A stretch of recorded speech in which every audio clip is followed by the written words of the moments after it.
A man named /Twy, the click sound rendered loosely in English, as Twy sat by a fire in the central Kalahari one evening in 1964, watching meat from a kudu kill move hand to hand across a circle of relatives who hadn't hunted that day.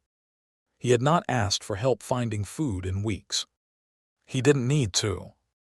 The distribution simply happened, the way breathing happens, governed by an unspoken ledger that no one in the circle could have written down, yet every single person could recite from memory. An anthropologist crouched at the edge of the firelight, taking notes by lamplight, trying to understand an economy with no wages, no employer, and by his own later calculation, roughly 15 hours of actual subsistence labor required per adult, per week.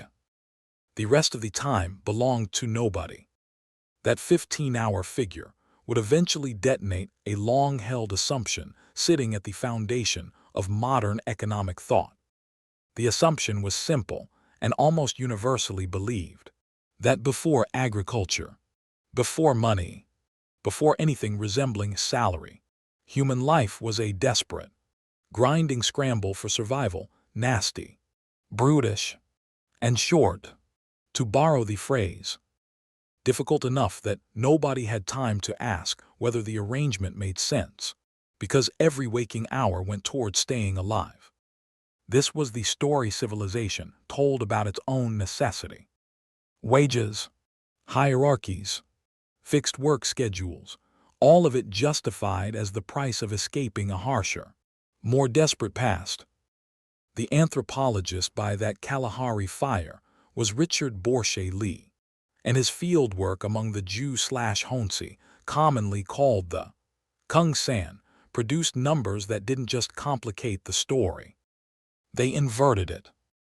Adults in that band spent more time at leisure, storytelling, and social maintenance than any factory worker, any office employee, any modern salaried professional has spent on rest in over a century. Lee's data, published and later folded into Marshall Sahlins' landmark 1972 work Stone Age Economics, gave the system a name that still unsettles economists who encounter it for the first time: the original affluent society. Not affluent in accumulation, affluent in time.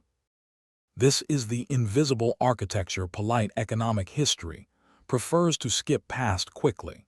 Survival without salary was not survival without structure. It was survival without a particular kind of structure, the kind built on abstraction, on the conversion of labor into a number, on the deferred, depersonalized exchange a salary represents. What existed instead was denser, not looser, a web of obligation, reciprocity, and memory, in which every person carried a constantly updating internal ledger of who had given what to whom, and when, and under what understanding. No currency changed hands because currency would have been a downgrade, a flattening of a relationship that the band needed to remain rich, specific, and personal in order to function as insurance against a bad hunting season none of them could predict. The French sociologist Marcel Mauss spent years dissecting exactly this mechanism in his 1925 essay, simply titled The Gift, examining exchange customs across Polynesia, Melanesia, and the Pacific Northwest. Mauss identified something that modern transactional thinking tends to miss entirely. A gift is never free. It is a contract written in social rather than legal language, carrying an obligation to reciprocate that is no less binding for being unspoken. Among the Kwakiutl of the Pacific Northwest coast, this obligation reached its most theatrical extreme in the potlatch, a ceremonial feast where a chief would give away or even deliberately destroy enormous quantities of accumulated wealth. Blankets, canoes, carved coppers worth a small fortune by any measure of the time. Rival chiefs were expected to reciprocate with an even larger display. on pain of losing status entirely. Outsiders looking at the potlatch through a market lens called it wasteful, irrational, even pathological. Colonial administrators in Canada eventually banned it outright in 1885, precisely because they could not parse an economy where status flowed from generosity rather than hoarding. They mistook a different operating system for a malfunction. Picture the scene properly, because the texture matters. A longhouse lit by oil lamps and a central fire. Smoke curling up through cedar planks toward a smoke hole in the roof. The air thick with the smell of burning fish oil and damp wood. Blankets stacked in towers higher than a person. A chief standing before his assembled rivals, methodically giving away wealth that, in a market economy, would have been hoarded as capital and gaining, in that act of apparent loss, something that no salary could purchase. Standing, security, a debt owed to him by every guest who could not match the gesture on the spot. Compare that hall to a payroll office 2 centuries later, fluorescent light humming overhead. The mechanical click of a time clock as a worker punches in at 7:59 to avoid a deduction for tardiness. A transaction so depersonalized that the person handing over the wage and the person receiving it might never exchange single word beyond the bare minimum required to complete it. 2 systems for moving value between people. One built obligation into relationship. The other built obligation into a clock. The shift between them did not happen by accident, and it did not happen gently. The historian E.P. Thompson documented the change with surgical precision in his analysis of early industrial England, tracing how pre-industrial labor, task-oriented, seasonal, governed by sunrise, harvest, and tide, was systematically replaced with clock-oriented labor, governed by bells, shift whistles, and eventually the factory time clock itself, patented in the United States in 1888. Thompson's research showed something the institutions enforcing the new schedule rarely advertised. Workers did not transition willingly. Factory owners had to actively train an entire population out of task-based time and into clock-based time, using fines, locked gates, and moral campaigns against idleness that recast leisure, the very thing Twi's band had in such striking abundance, as a character flaw requiring correction. Time itself was re-engineered into a commodity that could be bought in fixed units and sold back as wage. The salary did not simply pay for labor. It purchased the right to subdivide a human life into hours, and to make those hours fungible, interchangeable, and ultimately disposable.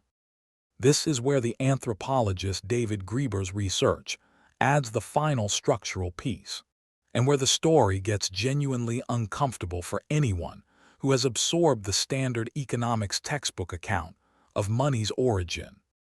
The textbook story holds that money emerged to solve the inefficiency of barter. Too much trouble finding someone who has what you want and wants what you have. So coinage stepped in to smooth the exchange. Graeber spent years searching the historical and anthropological record for a society that actually operated this way before money, and found, in his words, essentially none.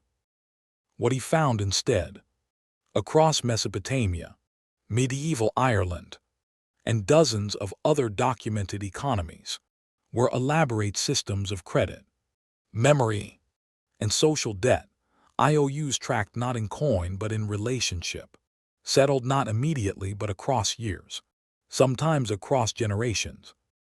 Coined money, in Graeber's account, arrived later than commonly assumed, and arrived disproportionately alongside something else entirely: standing armies, tax collection, and the practical need to pay soldiers who, unlike a neighbor, could not be trusted to honor an informal debt once they'd marched 200 miles away.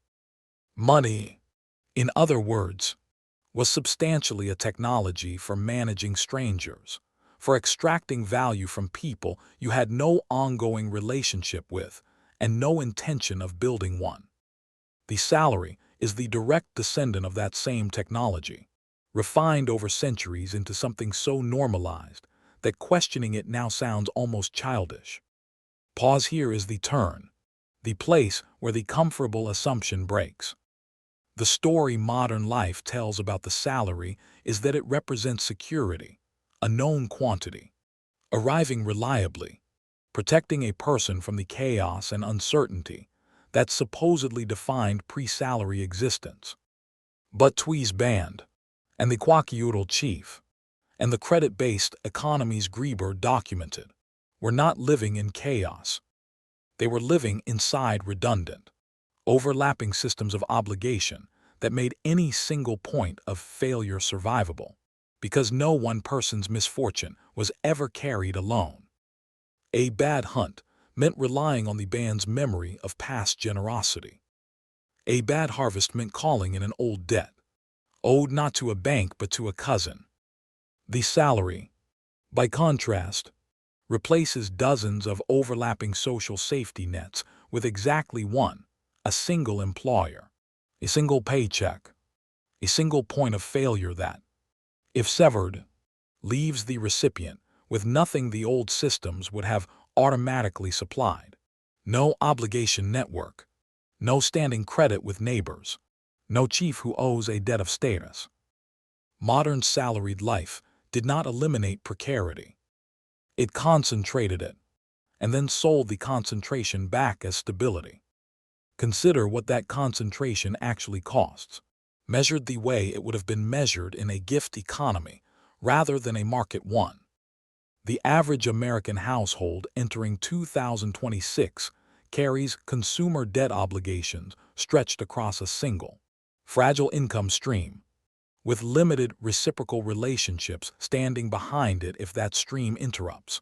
No cousin with a standing debt, no chief obligated by ceremony, no band that simply absorbs the shortfall because absorbing shortfalls is what the band exists to do. This is not a moral failing of any individual inside it. It is the predictable output of a system engineered, deliberately, across centuries, to replace dense social obligation with a single thin wire running from employer to employee. A wire institutions have every incentive to keep thin, because a thin wire is easier to cut, and a workforce that can be cut easily is a workforce that can be controlled cheaply. The leverage available here has nothing to do with rejecting money, abandoning employment, or romanticizing a Kalahari band that most people in 2026 could not physically survive a season inside. That is the sentimental version of this insight, and sentiment is exactly what a Florentine advisor would have no patience for. The actual leverage is structural. Rebuild redundancy. A person who has spent years investing in reciprocal relationships, favors extended without immediate repayment, skills shared without invoicing, time given to people who are not currently useful but might one day need to be helped, or able to help, is rebuilding. In miniature, the exact obligation network Twee's band relied on instinctively. This is not networking in the transactional, business card sense. It is the deliberate reconstruction of second ledger, a social one, running parallel to the financial one, so that the day the single salaried wire gets cut, it isn't the only structure holding weight. The chief who gave away his wealth at the potlatch wasn't engaging in charity. He was investing in a system where his security no longer depended on a single point of failure, because dozens of people now owed him, in a currency no recession could devalue. There is a second, colder piece of leverage buried in Thompson's research on time discipline, and it applies directly to anyone still operating entirely inside clock-based logic. The clock convinced an entire civilization that hours are fungible. That 1 hour of labor is structurally identical to the next. Interchangeable, sellable at a fixed rate regardless of what's actually produced inside it. Task-based thinking. The older model measured value by outcome rather than duration. The hunt is finished when the kudu is down, not when a bell rings. A person who quietly shifts their own internal accounting back toward task and outcome, building skills, assets, or relationships that produce value independent of hours logged, is opting out of the very re-engineering Thompson documented, even while still, on paper, drawing a salary. The wire stays thin for those who measure their worth entirely in hours sold. It thickens for those who never fully accepted that an hour and a dollar were ever supposed to mean the same thing. The fire in the Kalahari has gone cold for decades now, and most of the bands that gathered around fires like it have been pulled, often violently, into the cash economies that replaced them. The potlatch was banned, then quietly revived, then folded into ceremony rather than survival.